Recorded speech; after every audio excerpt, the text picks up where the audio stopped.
우리 옆에 분에게 인사합시다. 축복합니다. 사랑합니다. 인사하십시오. 네, 축복합니다. 사랑합니다. 감사합니다. 네네, 감사합니다. 예. 우리 모두는요, 세상에 태어나서부터 죽어가고 있습니다. 목사님 설교 시작하자마자 왜 이런 말씀 하십니까? 라고 생각하지만 사실 이 죽음은요, 가장 실제적이고 가장 현실적인 얘기입니다. 누구나 알 수 없는 죽음은 순서도 없습니다. 누가 갈지 언제 갈지 모릅니다. 우리는 아직 죽지 않았기 때문에 살아있다는 것입니다. 살아있다는 것은 바로 죽어간다는 것입니다. 어느 공원 묘지 비석에 그 사람의 이름이 적혀 있고 그 밑에 이런 글이 적혀 있었답니다. 오늘은 내가, 내일은 당신이.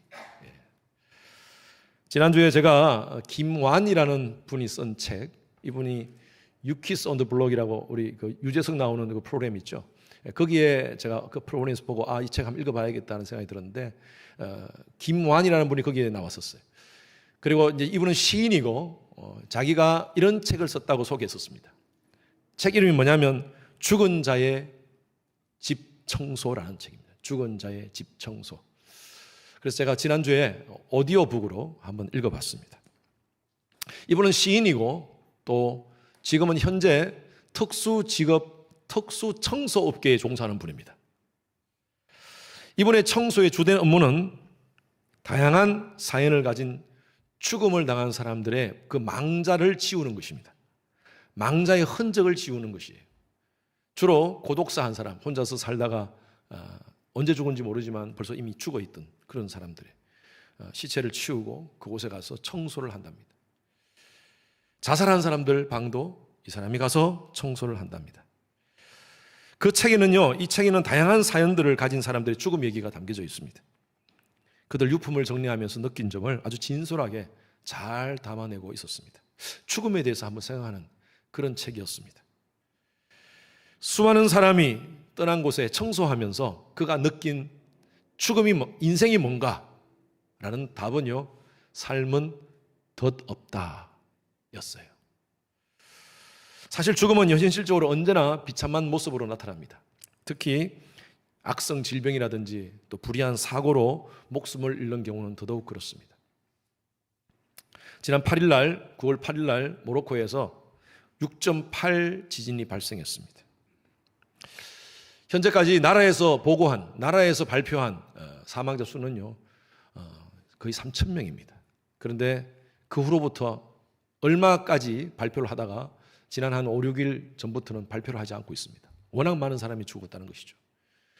미국의 재해 그 센터에서 대충 예상을 해보니까 10,000명 이상 죽을 것이다 라고 이렇게 얘기를 하고 있습니다. 지난 10일은요, 리비아에서 대홍수가 났습니다. 지금까지 죽은 사람만 10,000명 이상이 그렇게 파악이 됐습니다. 참 이 자연재해로 죽음을 당한 사람들의 스토리를 들으면 너무 가슴이 아픕니다. 우리가 2023년 처음 이렇게 시작하면서 제가 작년에 2022년에 하나님, 내년에 저희 교회 슬로건을 어떤 걸로 할까요? 기도하면서 하나님께서 제 마음 가운데 역대하 7장 14절 말씀을 주셨어요. 내 이름으로 일컫는 내 백성이 그 악한 길에서 떠나 겸비하여 내게 기도할 때에 내가 하늘에서 듣고 내가 그 땅을 고치리라.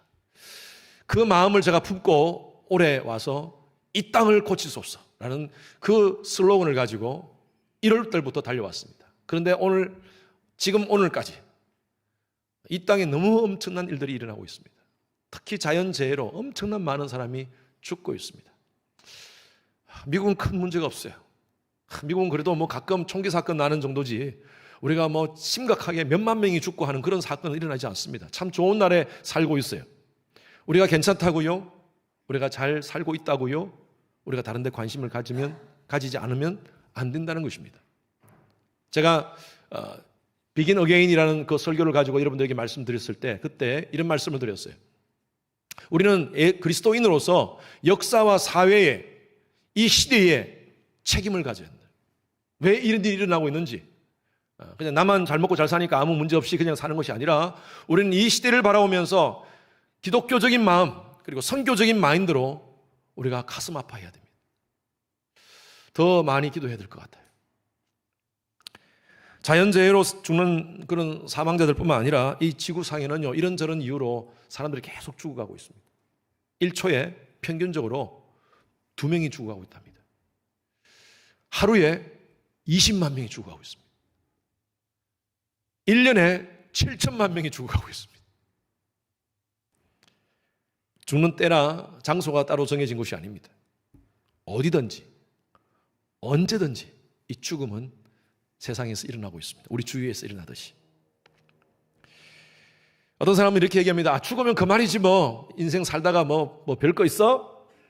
죽으면 끝이라고 얘기를 합니다. 그럴까요? 개나 소나 돼지나 말같이 동물들 같이 그냥 죽으면 끝일까요? 성경은 그렇지 않다고 얘기합니다. 인간의 육적 죽음이 끝이 아니라고 얘기합니다. 히브리서 9장 27절 말씀, 대표적인 말씀. 우리 한번 크게 읽겠습니다. 시작. 한 번 죽는 것은 사람에게 정하신 것이요 그 후에는 심판이 있으리니. 인간의 생사화복을 주관하시는 하나님이 엄숙하게 우리에게 말씀하시는 거예요. 여러분, 한 번 죽는 것은 우리에게 모두 정해져 있습니다. 믿으세요? 예. 여러분, 믿든 안 믿든 이거는요 현실이고 이거는 실제입니다. 우리 주위에 누군가가 돌아가셨듯이 우리도 언젠가는 한 번 죽음을 맞이할 거예요. 그런데 이것으로 끝인가요? 성경은 그렇게 말씀하지 않잖아요. 그 후에는 심판이 있다고 그랬어요. 여러분, 이 심판은요 영원한 생명에 대한, 영원한 사망에 대한 심판입니다. 영원한 생명인지 아니면 영원한 사망인지 이 심판이 있다는 것입니다. 죄를 가진 모든 인간들은 모두가 영원한 사망 가운데 처한다고 말씀하고 있습니다. 오늘 저는 여러분과 이 말씀을 보면서 참 이사야서 말씀 묵상하면서 저는 은혜를 많이 받습니다. 많이 설교를 하고 했지만 이 이사야서 말씀을 통해서 저는 은혜를 많이 받아요. 이사야서 전체는 66장입니다. 성경이 전체가 몇 권이에요? 66권이에요. 그래서 어떤 신학자가 이사야서는 작은 성경이다라고 얘기합니다. 1장부터 39장까지는 하나님의 공의의 심판에 대해서 말씀하고 있습니다. 그리고 40장부터 66장까지는 하나님의 사랑에 대해서 말씀하고 있어요. 하나님의 성품에 대해서 잘 표현하고 있습니다. 그래서 정말 이 이사야서는 어쩌면 복음을 축약한, 성경 전체 66권을 66장으로 축약한 그런 메시지 같다라는 생각이 듭니다. 저도 오늘 말씀을 준비하면서 이거 복음이다, 복음. 오늘 왜 인간이 둘째 사망 가운데, 이 심판 가운데 처해야 될 것인가, 그리고 이 문제를 어떻게 해결할 것인가, 오늘 말씀을 통해서 여러분 체험하시는, 하나님의 음성을 들으시는 여러분 되시기를 주님의 이름으로 축원합니다. 첫 번째 생각할 것은요, 주홍같이 붉은 죄로 물건 인간의 실존입니다. 인간은요 주홍같이 붉은 죄로 물들었습니다. 우리 한 번 더 18절 말씀 한 번 더 읽어볼까요? 같이 시작. 여호와께서 말씀하시되 오라 우리가 서로 변론하자. 너희의 죄가 주홍 같을지라도 눈과 같이 희어질 것이요 진홍같이 붉을지라도 양털같이 희게 되리라. 여러분, 주홍이라는 것은 빨간색입니다. 아주 진붉은색입니다. 빨간색보다도 더 진한 그런 색깔입니다. 이 당시에는 염색업이 그렇게 발달되지 않았어요. 염색이 발달되지 않아서 빨간색을 구하기는 쉬웠을 것 같아요. 여러 가지 빨간색 꽃잎도 빨간색이 많지 않습니까? 그러니까 흰색 아니면 빨간색인데 보통 빨간색으로 옷이 물들어져 버리면 이걸 치울 방법이 없어요. 치울 방법이 없어요. 그래서 아마 이렇게 표현한 것 같아요. 우리의 죄가 빨간색으로 물들어 버리면, 죄가 빨간색 같은데 이걸 어떻게 치우겠느냐 이 말이에요. 치울 방법이 없다는 것입니다. 창세기 2장에서 3장 말씀에 보면 진홍 같은 죄가 어떻게 인간에게 들어오게 됐는지를 말씀하고 있습니다. 하나님이 아담과 하와를 에덴 동산에 두시고 그들에게 이런 말씀을 하십니다. 다른 것 다 먹어도 되고 다른 것 다 해도 되는데 한 가지만 먹지 말고 한 가지만 하지 마라. 선악을 알게 하는 그 나무만 열매 따먹지 마라. 그리고 하신 말씀이 정령 죽으리라. 따먹으면. 그 행동하지 말라는 거예요. 이건 하나님의 엄숙한 명령입니다. 그런데 하와에게 뱀이 나타나서 유혹합니다. 하나님이 참으로 너희에게 동산 모든 나무의 열매를 먹지 말라 하시더냐? 그때 하와가 이런 얘기를 합니다. 동산 중앙에 있는 나무의 열매는 너희는 먹지도 말고, 여기까지는 하나님께서 하신 말씀이에요. 그런데 그 뒤에 말씀도 붙입니다. 만지지도 말라. 하나님이 언제 만지지 말라 그랬어요? 그리고 다음 말씀은 너희가 죽을까 하노라. 하나님 죽을까 하노라 그러셨습니까? 아니에요. 정령 죽으리라. 이것은 반드시 죽는다는 말이에요. 그 선악과를 따먹으면 인간은 죽는다는 거예요. 이 죽음은요, 인간의 육신의 죽음은 아닙니다. 영원한 심판이에요. 영원한 심판. 영원한 사망에 대해서 얘기하는 거예요. 그런데 뱀이 뭐라고 얘기합니까? 하나님 말씀을 부정합니다. 결코 죽지 아니해. 그리고 더 나아가서 끔찍한 말을 해요. 네가 그 열매를 따먹으면 하나님같이 되어 선악을 알게 될 것이다. 네가 하나님이 돼. 하나님이 그거 따먹지 말라는 이유가 뭔 줄 알아? 네가 하나님이 되는 것이 두려워서 따먹지 말라는 거야. 여러분, 인간의 죄의 뿌리는요, 여기서부터 시작된 겁니다. 하나님의 말씀에 대한 부정, 하나님의 존재에 대한 부정, 하나님의 능력에 대한 부정, 하나님의 성품에 대한 부정부터 시작된 거예요. 성경에서 인간의 죄를 이렇게 표현하지 않습니다. 거짓말하는 것, 살인하는 것, 간음하는 것. 성경에서 말하는 죄는요, 그것 죄라고 얘기하지 않아요. 물론 그것도 죄지만 성경에서 말하는 죄는 뭐냐면요, 근본적으로 죄의 원인이 뭐냐면 하나님 앞에서 인간이 신이 되고자 하는 욕망, 하나님을 부인하는 거예요. 하나님 인정하지 않는 거예요. 여러분, 세상 사람들 하나님 인정하지 않는 사람들이 있습니다. 그게 죄라는 거예요. 그게 죄. 그래서 아담 이후에 모든 인간들은요, 죄인으로 살다가 죄인으로 죽어요. 스스로 신이 되려는 이 죄악, 이것은 오늘날도 계속되고 있습니다. 역사를 보면요, 1500년대 이전에는 중세시대였습니다. 중세시대는 신중심이었습니다. 모든 문화, 건축, 양식, 여러분 유럽에서 가보면 유럽의 모든 건축, 옛날에 과거의 중세시대의 건물들은요, 다 신중심입니다. 미술도 마찬가지입니다. 하나님에 대해서 미켈란젤로라든지 이런 그런 천지창조 이런 거 보면 하나님에 대한 묘사 아닙니까? 모든 것이 신중심이에요. 그런데 1500년대 이후에 산업혁명이 일어나면서 르네상스가 시작되면서 그때부터 인간은 신을 모든 것을 지워버립니다. 인간 삶 속에 신을 지우려고 노력합니다. 그리고 과학과 이성이 최고라고 얘기합니다.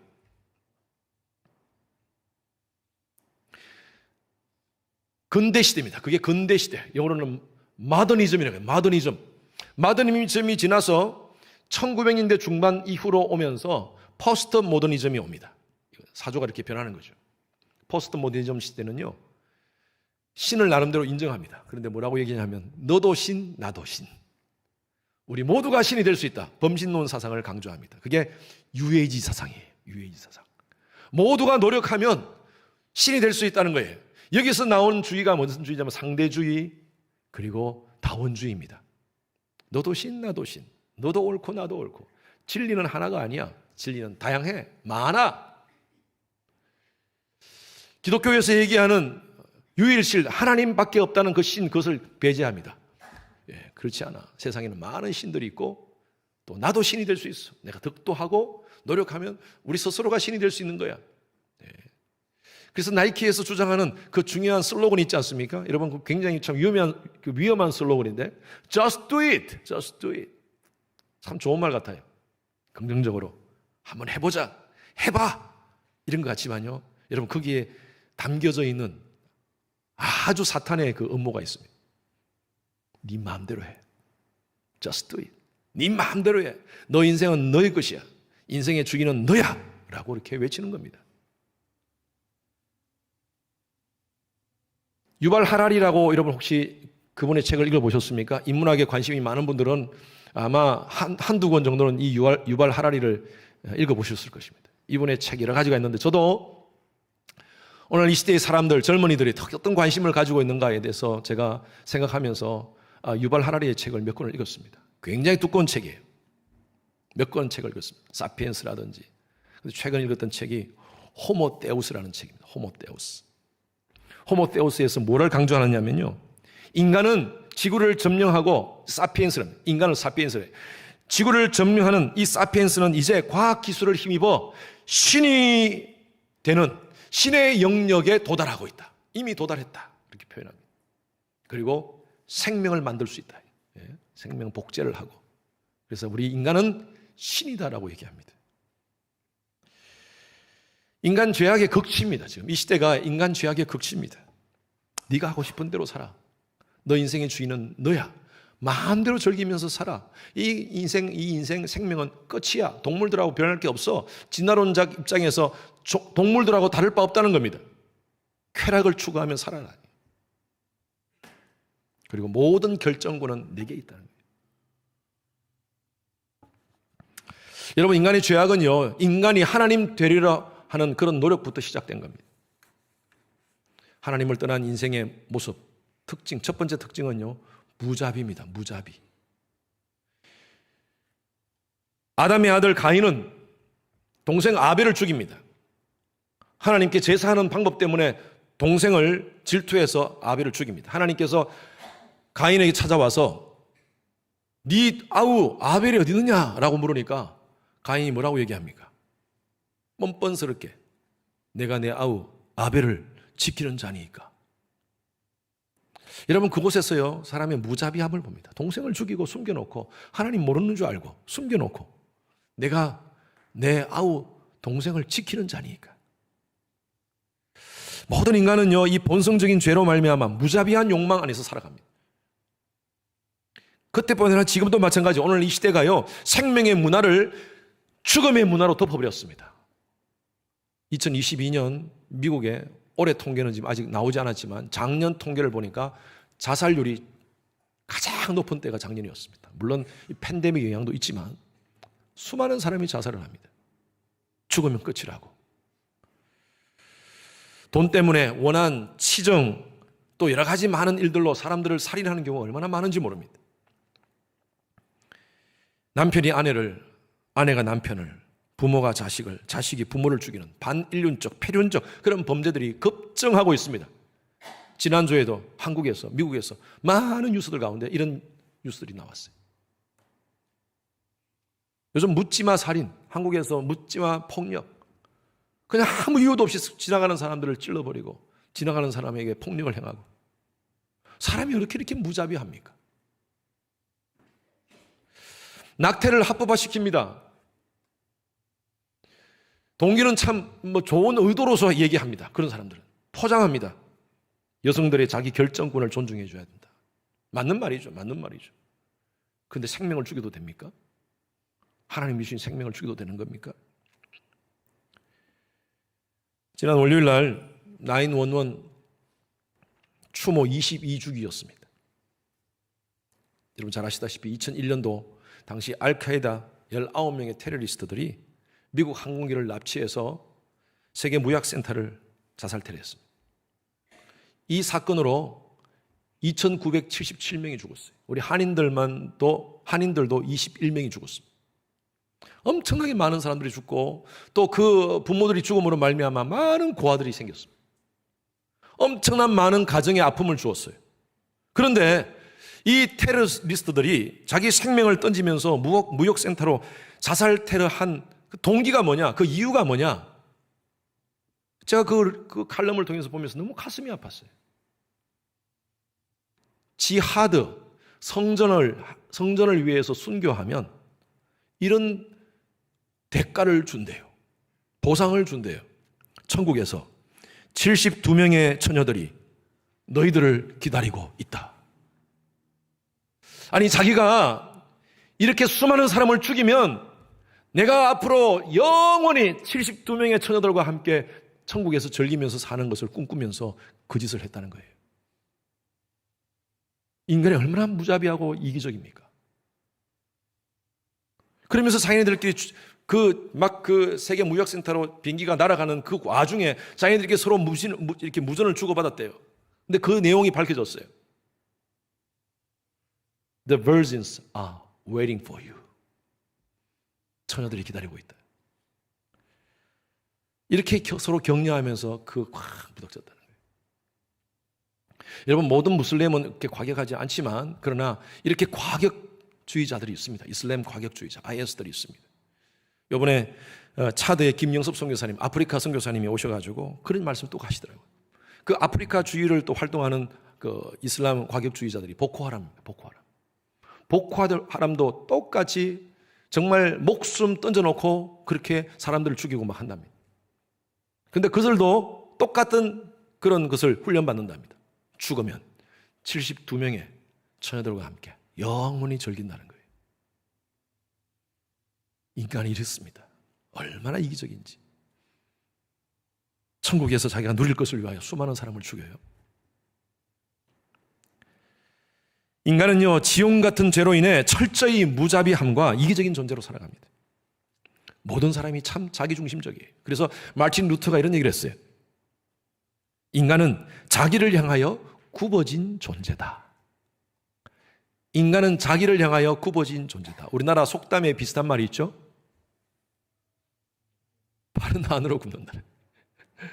마틴 루터가 이것을 따라한 건지 아니면 이 속담이 마틴 루터를 따라한 건지 모르겠지만 인간은 자기를 향하여 굽어진 존재다. 철저하게 이기적인 존재라는 거예요.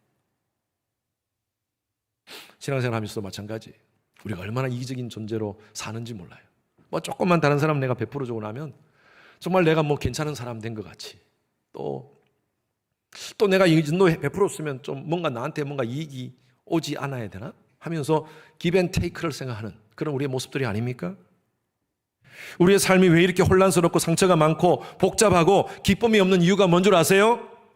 자꾸 팔이 안으로 굽어져요. 나한테 기울어져요. 이기적이고 자기중심적인 삶을 생각을 하고 있다는 것입니다. 심지어 부부 사이도 마찬가지예요. 부부관계 속에서도 왜 자꾸 갈등이 생깁니까? 결과적으로 자꾸 자기중심으로 자꾸 굽어요. 목사님 너무 심하게 말씀하시네. 나는 그렇지 않아요. 라고 생각하십니까? 제가 예를 하나 들어볼까요? 우리가 얼마나 이기적인지. 우리 자매님들 단체 사진 다 찍고 나면 누가 보내면 어떡합니까? 쫙. 누구부터 봅니까? 자기부터 봐요. 자기부터. 남편부터 봅니까? 우리 남편 잘 나왔나? 아니요. 자기부터 봐요. 이런 모습에서도 우리가 단면적으로 참 인간이 참 이기적이다 하는 생각이 듭니다. 제 아내가요, 굉장히 이타적인 사람입니다. 굉장히 도덕적이고요. 굉장히. 그래서 아주 바른 생활했던 그런 사람이에요. 그렇게 살고 있고요. 제가 가끔 아내한테 이런 얘기해요. 여보, 내가 당신한테 묻는데 솔직하게 얘기 좀 해줘. 당신이 도대체 인간이야, 천사야? 오그라듭니까? 당신 도대체 인간이야, 천사야? 지인이 저하고 아내하고 찍은 사진들을 이렇게 보냅니다. 보내면 제 아내가 그걸 쭉 보더라고요. 이렇게 보면서 쫙 해서 보고 지우고. 알고 보니까 자기가 잘못 나온 사진은 다 지워버려요. 제가 그때 깨달았습니다. 인간이구나. 인간이구나. 역시 이 사람도 인간이구나 하는 생각이 듭니다. 그래요. 여러분, 우리가 이게 우리의 본성이에요. 누구도 부인할 수 없는 우리의 모습입니다. 지난 한 주간도 우리 살면서도 우리가 얼마나 마음에 이런 죄악을 가지고 살았는지 몰라요. 누구 한 사람 정말 막 하고 싶은데 우리가 행동만 안 했을 뿐이지 얼마나 많은 사람을 때리고 혼내고 했습니까? 욕하고 했습니까? 그게 우리의 모습이에요. 우리의 모습. 여러분, 제가 단면적으로 말씀드렸지만 이게 우리의 실존이라는 거예요. 인간이 실존이라는 거예요. 이게. 성경은 이 죄의 문제를 인간이 어떻게 스스로 해결할 수 있는가? 성경은 스스로 해결할 수 없다라고 말씀하고 있습니다. 마틴 루터는 이런 얘기했어요. 인간은 죄에 대해서 전적으로 무능한 존재다. 인간은 전적으로 부패한 존재고, 그리고 이 죄의 문제에 대해서는 인간 스스로 해결할 수 없다라고 얘기합니다. 천주교에서 고해성사하지 않습니까? 잘못한 것을 신부한테 와서 얘기하면 죄가 없어집니까? 여러분, 그 죄가 없어져요? 아니요. 마음의 편안은 좀 있을 거예요. 내 마음에 콕 눌러있던 그 죄의 문제를 누군가에게 좀 고백하면 마음의 편안은 좀 있을 거예요. 그런데 그것도 잠시죠. 다른 종교에서는요, 이 죄의 문제를 해결할 수 있는 방법을 막 제시합니다. 불교든 이슬람도 마찬가지예요. 죄의 문제를 해결해서 제시하고 또 이것들을 통하여서 구원, 신의 은총을 입는 방법들을 제시합니다. 그런데 기독교에서는요, 철저하게 인간은 무능한, 이 죄의 문제에 대해서는 무능하다고 얘기하고 있습니다. 완전히 우리 존재를요, 성경은 바닥으로 완전히 내려놓게 합니다. 너희들 아무것도 못해, 이 문제에 대해서. 스스로 구원의 방법이 없다라고 얘기해요. 그럼 이 문제를 어떻게 할 것인가요? 하나님이 우리를 초청하세요. 이 죄의 문제를 해결할 수 있는 방법은 하나님이 해결해 줄 수밖에 없다는 것입니다. 그래서 두 번째, 양털같이 희게 하시는 은혜로 하나님 우리를 초청하세요. 여러분, 이 주홍 같은, 진홍 같은 이 죄의 문제를 하나님께서 해결해 주시겠다고 우리를 초청하시는 줄로 믿습니다. 우리 말씀 한 번 더 읽어볼까요? 1장 18절 말씀 계속 반복하면서 읽습니다. 시작. 오라, 우리가 서로 변론하자. 너희의 죄가 주홍 같을지라도 눈과 같이 희어질 것이요 진홍같이 붉을지라도 양털같이 희게 되리라. 하나님이 이렇게 말씀하세요. 우리가 서로 변론하자. 잠깐 와봐. 창조주 하나님이 우리를 초청하신다는 것입니다. 오라. Come now. 이 오라는 말은요, 구약에서 한 200번 나옵니다. 신약에는 한 400번 나옵니다. 구약에서 대표적인 말씀이 바로 오늘 이 말씀이고요. 또 이사야서 55장에 보면 목마른 자들아 물로 나오라. 돈 없는 자들도 오라 말씀하세요. 신약 성경에 보면 우리가 잘 아는 말씀, 마태복음 11장에 보면 수고하고 무거운 짐진 자들아 다 내게로 오라. 이런 말씀들이 오라가 많아요. 왜 그런 줄 아세요? 죄악된 인생들, 영원한 사망 가운데 갈 수밖에 없는 그 인생들을 하나님께서 구원하시기 위해서 초청하시는 거예요. 오라는 거예요. 하나님께로 오라는 거예요. 우리가 사춘기 아이들을 양육했던 분들은, 우리 부모님들은 다 경험합니다. 너무 마음이 답답해가지고 애가 공부를 해야 되는데 공부는 안 하고 자꾸 놀러 다니고 밤에 게임만 하고 있으면 어떡합니까? 불러가지고 좀 그렇게 살아가지고 어떻게 하냐? 너 공부 대학 어떻게 가려느냐? 너 그래가지고 어떻게 학점을 유지하려나? 하면서 막 혼내잖아요. 혼내면 아이가 보통 뭐라 그래요? 됐어 엄마, 됐어 그만해, 됐어 하면서 나가라고 말도 안 하는데 나가버려 혼자. 문 열고 나가버리려고 그래요. 그러면 엄마가 어떡합니까? 나가게 하면 안 되잖아. 잠깐만. 그래서 손을 다시 끕니다. 좀 앉아봐, 잠깐만. 그 엄마가 사정해요. 아니, 엄마가 하고 싶은 말은 이거야 하면서도 얘기하잖아요. 설득하려고 그러잖아요. 애한테 이게 시켜주려고 그러잖아요. 저는 이 말씀을 읽으면서 바로 하나님의 그 마음을 제가 느낍니다. 우리를 향한 하나님의 마음. 왜? 사랑하니까. 하나님께서 말씀하세요. Let us reason together. 잠깐만 앉아봐. 이게 무슨 말씀이에요? 우리 한번 생각해보자. 우리 한번 좀 생각해보자. 사랑하는 사람이 막 그냥 떠나려고 하는데, 아니, 잠깐만, 우리 한번 좀 얘기 좀 해. 떠나지 마 하는 거 지금 하나님 붙잡고 있는 거예요.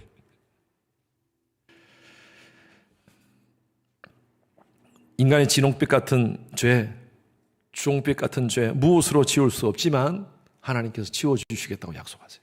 너희 죄, 내가 지워줄게. 이 문제 너희들이 해결할 수 없지만 내가 해결해줄게.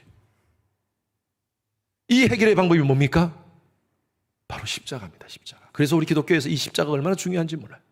내가 이 십자가로 내가 해결해주겠다. 이 십자가는 뭡니까?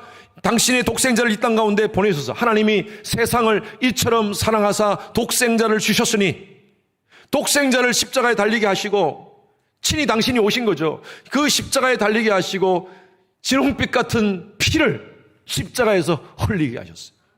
진홍빛 같은 인간의 죄를 진홍빛 같은 피로 하나님께서 씻겨주셨어요. 여러분, 이게 바로 은혜예요. 아까 우리 불렀던 찬양, 은혜 아니면, 여러분 그 찬양이 바로 그거예요. 주홍빛 같은 죄, 우리의 죄를 하나님께서 예수의 피로 씻겨주셨다는 거예요. 에베소서 1장 7절 말씀 다 같이 시작. 우리는 그리스도 안에서 그의 은혜의 풍성함을 따라 그의 피로 말미암아 속량 곧 죄사함을 받았느니라. 여기 속량이라는 말은요, 노예가 있어요. 노예를 해방시켜주기 위해서는 누군가가 이 노예의 몸값을 지불해야 돼요. 그것을 돈을 주는 것을 속전이라 그러고요. 그렇게 하는 행위를 속량이라 그러는 겁니다. 리데미션. 노예, 죄의 노예됐던 인생을 하나님께서 독생자 예수 그리스도를 통하여 예수의 핏값으로 once for all 한 번에 다 지불하신 거예요. Paid it all. Paid it all. 예수의 핏값으로 다 지불해 주셨어요. 여러분, 이것이 바로 하나님의 은혜인 줄로 믿습니다. 여러분, 누군가가 내가 정말 빚을 졌는데 내가 돈을 내야 되는데 누군가가 돈을 줬을 때 얼마나 기쁩니까? 그런 경험 혹시 경험해 보셨습니까? 아파트 페이먼트 낼 게 없는데 누군가가 와가지고 이거 아파트 페이먼트에 보태 쓰세요 하면 얼마나 기쁩니까? 저는 제가 유학생활 하면서 신학교 공부하면서 한국에서 계속 돈이 오다가 IMF 때문에 스탑됐어요. 그런데 이번 학기가 돈을 제가 학비를 다 못 냈는데 다음 학기를 등록을 해야 되는 상황입니다. 학교 다니보신 분들은 알지만 다음 학기를 등록하기 위해서는 이번 학기 돈을 다 페이오프 시켜야 돼요. 페이오프 시키지 않고서 등록을 못 합니다. 그래도 찾아갔어요. 제가 파이낸스 디파트먼트에 찾아가가지고 어떻게 방법이 없느냐고, 내가 지금 이번 학기 돈도 다 못 냈지만 다음 학기 좀 어떻게 방법이 없느냐고 하니까, 등록할 수 있는 방법이 없느냐고 하니까 다음 학기 거는 네가 디바이드해서 내도 된다. 그러나 이번 학기 돈은 일단 페이오프 시켜야 된다. 진짜 뭐 방법이 없는 거예요. 그래서 내가 발을 동동 구르면서 그 앞에 있으니까 너 학번이 뭐냐 해서 학번을 얘기했어요. 그래, 학번을 얘기했어요. 두두둑 컴퓨터를 치더니만 왜 걱정하냐? 너 어카운트에 지난 학기 거 다 페이오프 시키고 요번 학기 거도 다 돈 내고 한 200 얼마가 남아있다 그러고.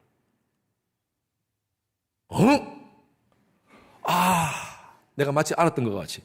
오케이. I didn't know that. 오케이. 하면서 돌아서면서 이게 뭐지? 하면서 나왔어요.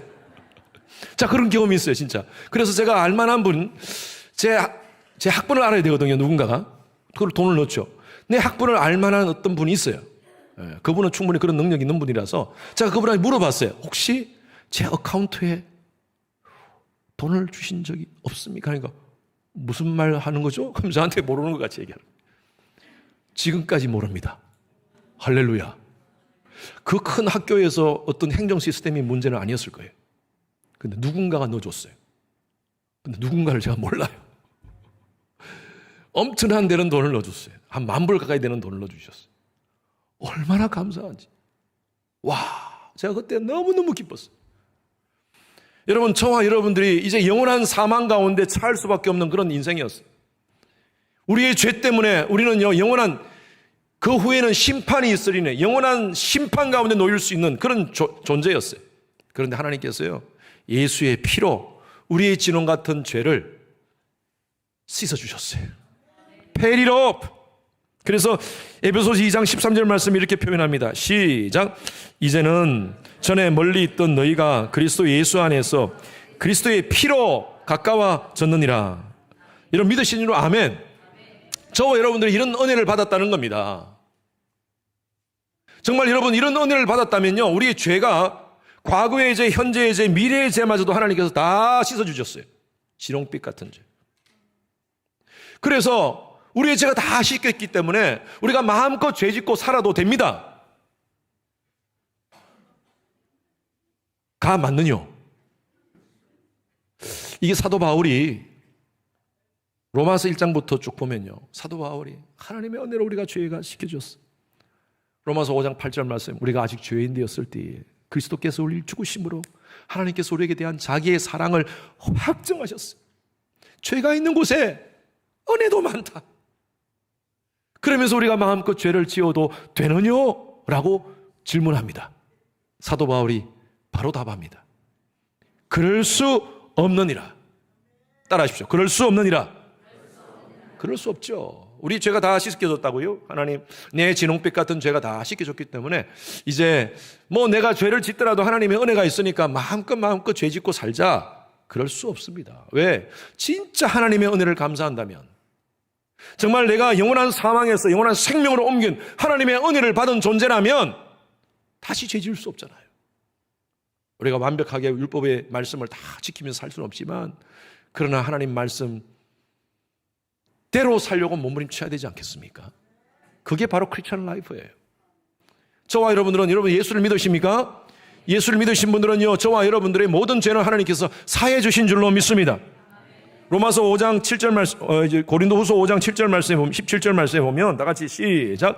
그런즉 누구든지 그리스도 안에 있으면 새로운 피조물이라. 이전 것은 지나갔으니 보라 새 것이 되었도다. 예수 안에서 new creation, 새로 변화받았으면 이제 새로운 삶을 살아야 돼요.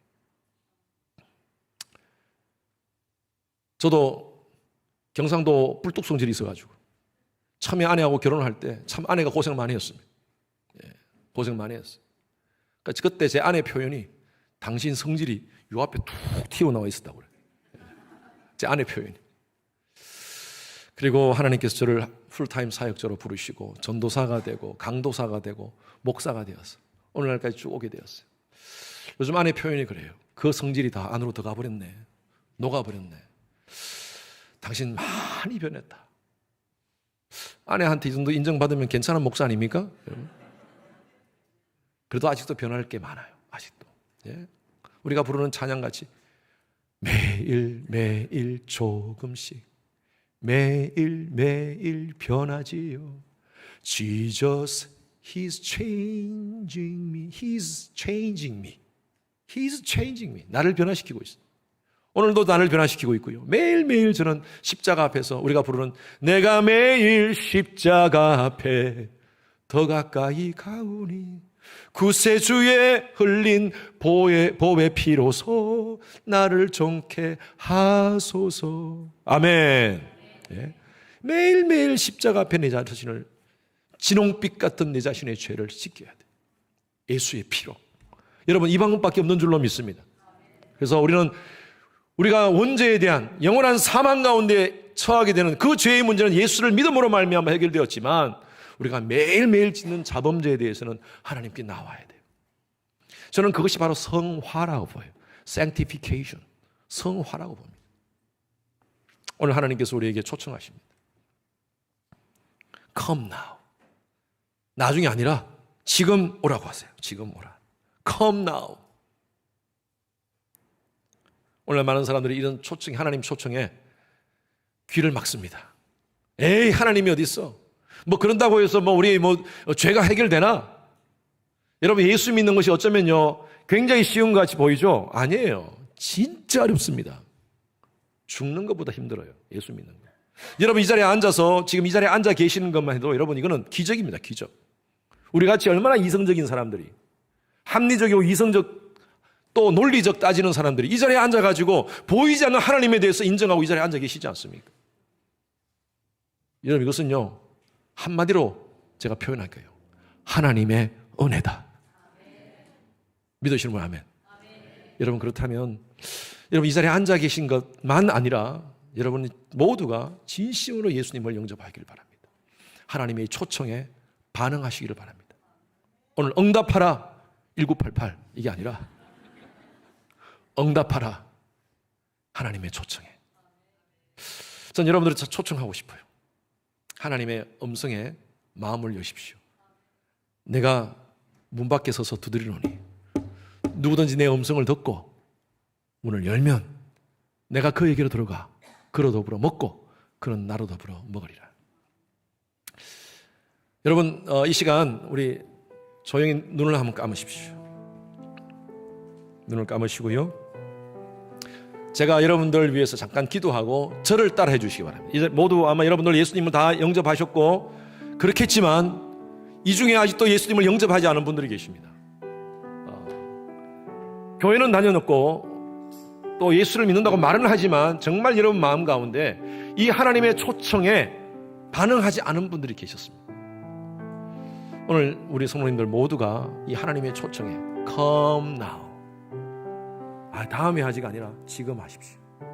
Come now, 이 초청에 반응하시길 바랍니다. 제가 여러분들을 기도하겠습니다. 그리고 이따가 제가 따라 하십시오 하면 저를 따라해 주시기 바랍니다. 진심으로 한번 따라해 주시기 바랍니다. 하나님, 이 시간 우리 성도님들이 하나님 앞에 나왔습니다. 우리의 진홍 같은 주홍 같은 이 죄를 예수의 십자가의 피로 씻어주시고 흰눈같이 양털같이 만들어주신 거 감사합니다. 그러나 많은 또 성도들 가운데서, 이 자리에 계신 분들 가운데서 아직도 이 하나님의 은혜를 알지 못하고 예수님을 영접하지 못하고 그냥 형식적인 교회 생활만 하시는 분들도 있습니다. 오늘 이 자리에 모두가 함께 같이 다시 한 번 더 예수님을 우리의 마음 가운데 영접하기를 소원합니다. 성령께서 이 자리에 함께 하시고 하나님의 영이 각자의 심령을 움직여 예수님을 나의 구세주로 진심으로 영접하는 시간 되게 하여 주시옵소서. 이 시간 저의 기도문을 여러분 크게 모두가 같이 함께, 이미 예수님을 영접하신 분들도 크게 따라해 주시면 감사하겠습니다. 하나님, 한 번 더 하겠습니다. 하나님, 지금까지 나의 인생에 내가 주인 되어 살아왔음을 고백합니다. 이제 내 마음의 문을 열고 예수 그리스도를 나의 삶의 주인으로 영접합니다. 주홍 같은 나의 죄를 양털같이 희게 하시어 영원한 죽음에서 영원한 생명으로 옮겨주심에 감사합니다. 지금부터 나를 다스려 주시고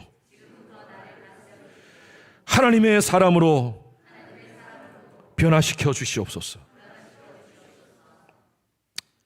제가 기도하겠습니다. 하나님, 우리 성도님들 주님 앞에 이 고백했습니다. 오늘 처음으로 주님 앞에 고백하신 분들도 있습니다.